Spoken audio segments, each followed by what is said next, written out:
Welcome to another episode. Before we get started, I want to say, as always, I do this for free, ask for nothing in return. I have nothing to sell you except for if you could subscribe to the channel, I would appreciate that. We're just going to dive into it on this one.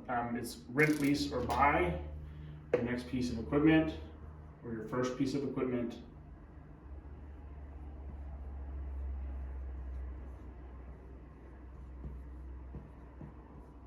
A lot of people do this debate. No one really has a clear answer, and there is no clear answer. It totally depends on what you are shooting for. So we're just kind of break up the costs of this. Some of this is going to come from personal experience, and some of it is going to come secondhand from other people I know. I personally have never leased a machine. I have bought and I have rented. I know people that have leased before though. So anyway, but the decision is all basically the same. So right when you're starting out, I personally, if I were you, would recommend renting if you're new to business. Yes, it's going to cost you a little bit more money. However, one, you're going to have no maintenance to worry about. If you run out of work, you can just take the machine back. And if the machine doesn't work for your particular application, then you just exchange it for a different one. So the advantage to that is that, like for me, in my case, I had rented a little bit before, and then I ended up buying a machine, and I didn't end up liking that machine very well. It doesn't really work very good for the specific application that I bought it for. Had I rented that same machine for a month or 2 months or a summer, I would have found that out quicker and then not been out, like, I can always sell it, and that would be fine, but that's a bigger transaction than just taking it back to the rental yard and being like, hey, this wheeled skid steer didn't work, can I get a tracked one? Or whatever the case may be. Also, if your business doesn't go the way you expected it to, life changes, your business may not take off, you have no attachment to this machine, you just take it back and you pay them whatever you owe them for the time that you rented it, and that's it. Additionally, so ease of exchange. You have no maintenance.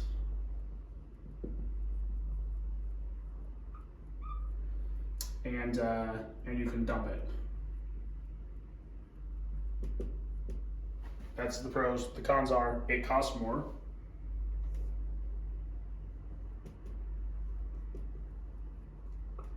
And if you're renting it by the day, you don't have it for weeks or months at a time. To try to save money, you have multiple trips to the yard, or to the rental yard, which just gets to be a hassle, or you're trying to make it there before 5 o'clock at night or whatever.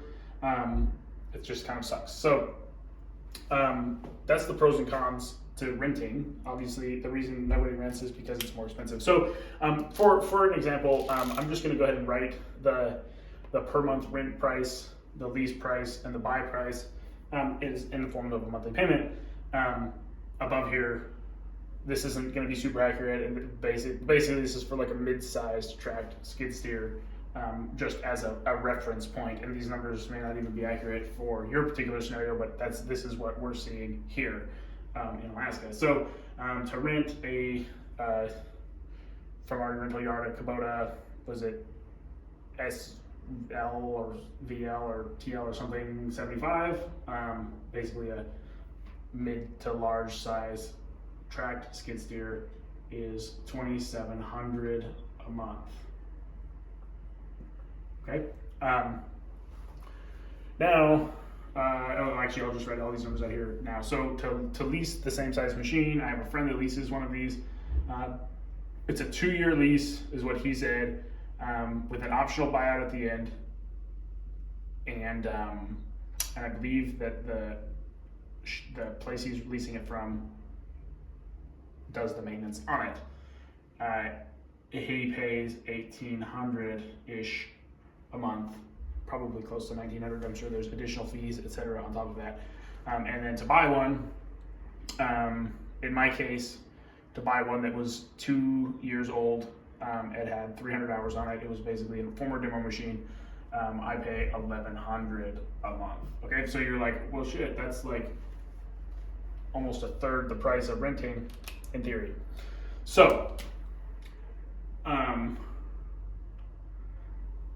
the advantages or pros and cons to leasing. So the leasing is like a hybrid between renting and buying, generally speaking, especially if you do a capital lease, is that you have the optional buyout at the end. So you can run a machine for 2 years if you decide you like it, and the machine's treating you well, you can buy it for a substantially reduced price off of the new price. So in this case, you can't always get out of a lease. It's a little bit harder.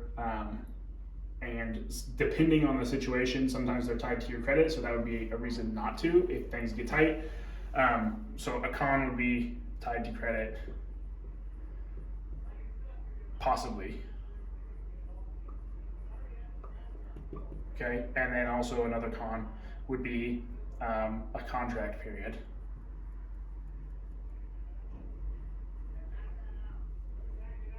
But you can, generally speaking, get out of those if things go south. Like, they don't want you to go bankrupt because of their machine. So the pros to that would be lower cost than renting. You have the machine, you have the same machine for a set period of time.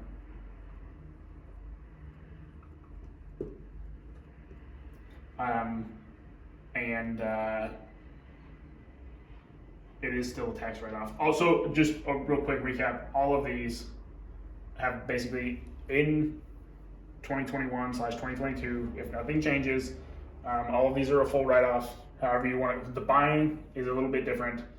You can choose to depreciate it all in 1 year, or you can choose to take scheduled depreciation. Lease, with capital leases, you can write off the full lease amount.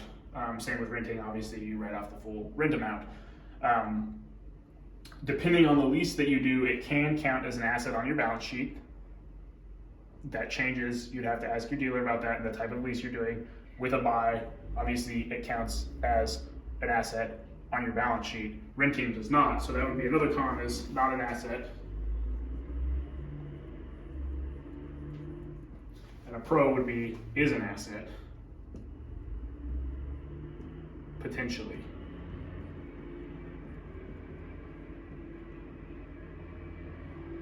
And this is an asset.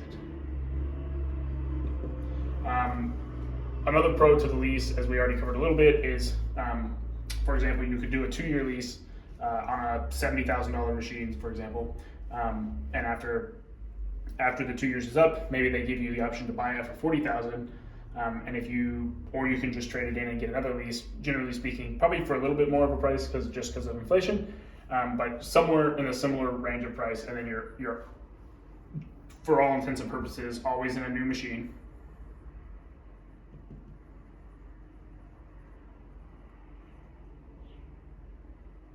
I'll just pretend that you can read that. And optional buyout.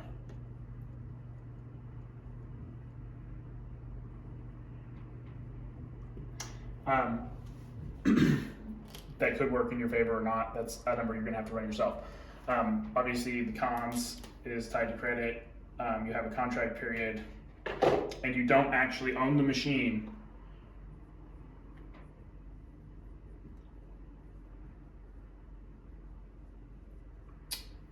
So the downside to not owning the machine is 1.5 years in, if you want to sell it, there is no sale value in the contract of the lease until you convert it to a purchase.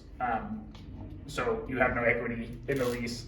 And the same thing goes for RPO situations, which is a rent purchase option, which is really common with Cat, less common with Bobcat, I think. However, I can't confirm that because I'm kind of a cat guy myself. So then obviously the pros to buying are, you have an asset, you have equity potentially.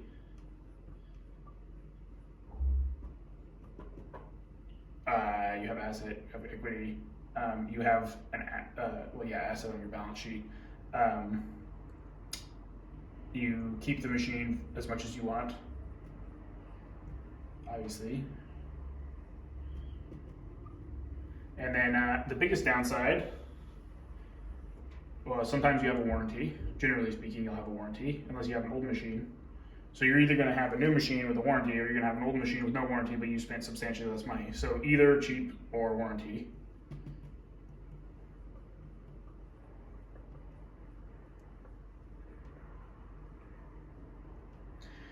And a con would be the two big cons. Really, the only two cons to owning a machine are you're stuck with the maintenance,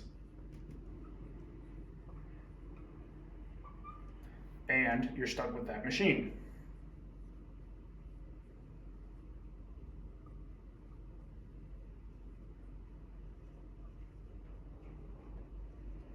So the reason I bring up that you're stuck with that machine is, as I mentioned earlier, when you are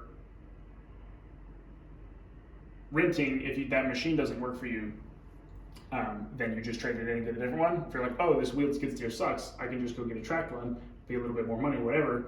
That doesn't really matter. Whereas me, I'm stuck with a wheeled machine because I don't really feel like selling this at this point. I could, and I might, I don't know, we talked about it, but I don't. I'd rather buy a machine and keep it for 5 years or 10 years or whatever. And then also the big thing that everybody forgets about, and I don't really understand why this is, everybody's like, oh, I bought this old piece of equipment and it's not pretty, but it does the job. Okay, being pretty has nothing to do with it. The fact of the matter is, if you can't depend on your machine, then it's completely pointless to own it. So I will never buy an old used piece of equipment ever again, because I don't work on my own stuff. But if you do work on your own stuff and you like it and you have the time to do it, then that's fine. But if you take it to a mechanic once a month, you're going to go bankrupt, and it's going to cost more than the additional $1,600 a month that you're dumping into it. So that being said, it is really sweet to always have one available. I just go grab it and do these tiny little jobs all the time, and honestly, I think I make a ton of money from that, just these tiny little jobs. That would not be, like, I might charge $250 to go spread out 10 yards of topsoil, whereas if I had to rent a machine and pay, even for a half day, it would still be $150 to $200. That doesn't really work. Also, I've owned this machine for a year, and I have like $10,000 worth of equity in it. So I could sell it and get money back. Whether I make money or lose money, that's indifferent. When I sell it, I would get like 10 grand, basically. So, but I just want to touch on this too. On the maintenance side, my particular skid steer that I have has so far cost me $8,000 in maintenance in under a year of owning it. And it looks like I could potentially need another $7,000 worth of maintenance on it in the form of replacing the entire boom system, because apparently it's twisted. Potentially, I don't know. With that, all that to say, in the span of a year, I am between $8,000 and $15,000 into maintenance alone, in addition to the $1,100 a month payment. That kind of sucks, honestly, and that is definitely something you need to keep in mind, because if you don't have the money to do those repairs, not only are you going to be down a machine, you're still going to be stuck with the payment, and if your warranty doesn't cover it, basically fucked. So the advantage to a lease is, well, depending, I don't know, if the boom twisting, for example, was deemed my fault, which is possible, then the lease may not cover that. However, a solenoid going out, which is what cost me the $7,000 originally, that would be part of the lease or part of the warranty if you buy brand new. But I would make sure that your warranty covers that sort of thing, because anyway.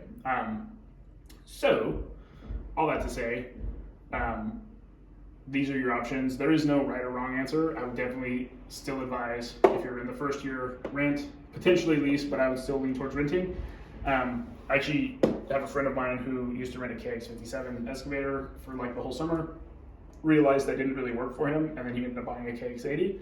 I would imagine anyway that he's glad that he did not buy a KX57 right off the bat, because otherwise then he'd be in the same position I am of stuck with a machine that's basically too small for what we're trying to accomplish. So this is the long and the short of it. This is about all I know. I would, well, I guess another point would be, if you're in a seasonal environment, I plow snow with my skid steer in the winter, which obviously we make money with that if it snows a lot. If you're in an area where you don't want to plow snow or whatever, your cost of owning versus cost of renting is going to be the same amount per month over the course if you combine the 2 years together. If you only work for 5 or 6 months in the summer, or if work slows down or whatever. Another big thing is like we could just change what we're trying to do. So like in my case, part of the reason I'm thinking about selling the skid steer is because I bought it for a specific project, and that project didn't work out. We worked the project for a month. It was supposed to be like a 2-year thing, and then the project the whole thing went south. So I don't need this particular machine anymore. And now I'm like, well, should I try to find work for it, or should I just sell it and get rid of it? Because the whole reason I bought it was for that. Whereas if I had rented, I would have just taken the machine back and been out $2,700 instead of however much, like, you know, 30,000 basically. You know what I mean? So that is an option. Also, there's lots of different lease options. You don't have to do a 2-year with a buyout at the end. You can do 5 years, you can do a year, you can do 6 months. Also, another thing you can do that what I would strongly consider doing the next time is I'm going to erase this here, and that is the rent purchase option. This is it may be called different things, but from Caterpillar it's called a rent purchase option, and that is basically you sign a contract to where you're going to rent it for up to 6 months, but generally speaking, you would rent it for 6 months, and it acts exactly as a rental. If at the end of the contract period, or at the end of the 6 months, you decide you want to buy it, so you're still paying full rent prices, generally speaking, maybe slightly less. If at the end of the 6 months you want to buy it, a large portion, if not all, of the rental price goes towards the cost of the machine. This is advantageous in 2 ways. One, if you decide you don't like the machine, as in my case, you can just take it back and you're only out the money of the rent. If you decide you like it, this $2,700, which would be after 6 months would be $13,000, goes towards, it counts as a down payment and goes towards, all of that goes towards the purchase price of the machine. So before you buy it, they assign a purchase price of say $50,000, and then they would just subtract the $13,000 off of it, so you would owe $37,000. And so that's good because you're getting a loan amount for a lower value in addition to having equity and not having to come up with a $13,000 down payment right off the bat. So if you have not as great of credit, you don't have a ton of income to show, or whatever the case may be, it's a lot easier to get financed for $37,000 than it is to get financed for $50,000. Additionally, your payment's going to be lower. Like for me, I didn't do an RPO. I just did like I think 10% down on a $50,000 machine for 4 years. That's where I got the $1,100 a month payment. That's an important note too. I could have financed it for longer. I chose to do a 4-year. If I was to do it again, I'd probably only do like a 2-year or a 3-year, just to get the payment out of the way. But that's totally up to you. So if I were to do it all over again, I would either RPO or lease. And I would recommend that to anyone. Also, I've been in business long enough to know kind of what equipment I need, and also the machines that I need. I say that as I bought a skid steer less than a year ago that doesn't really work for what I need it for. So those are your 2 options. If any time in the 6 months that you're RPOing, if you decide you don't like it, then you can just take it back and either get a different machine or just call it good, and that's it. So anyway, that's about all I have to say about this. If you have questions, by all means, feel free to ask them in the comments. Also, if you could subscribe, that would be marvelous. Anyway, thank you.